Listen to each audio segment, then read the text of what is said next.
Pagkadating niya dito ay una niyang nakita ang anyo mula sa pillar at hindi siya makapaniwala na si Kenly pala ang may gawa nito.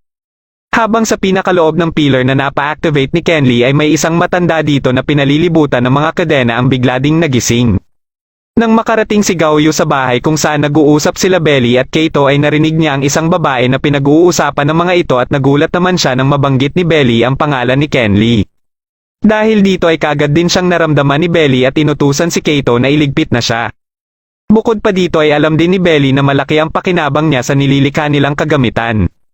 Kagad na umaksyon si Kaito kaya mabilis din siyang kumilos para makatakas dito.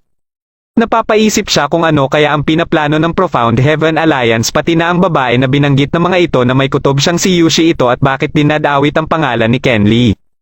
Bigla naman lumitaw sa kanyang harapan si Kaito na labis niyang ikinagulat.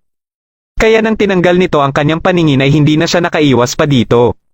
Sinunod nito ang kanyang main power core at nang isusunod na nito ang kanyang utak ay dito niya na ginamit ang kanyang demonic power. Dahil sa ipinapakitang kapangyarihan niya ay parang nakikita ni Kaito na isa siyang demonic god na kalalaya lang mula sa matagal na pagkakakulong. Kaya mas nakumpirma pa nito na siya na nga ang kinakailangan nila. Pero imbis na labanan si Kaito ay tinalikuran niya lang ito at nagpatuloy siya papunta ng tore para makabalik na ng Chilon.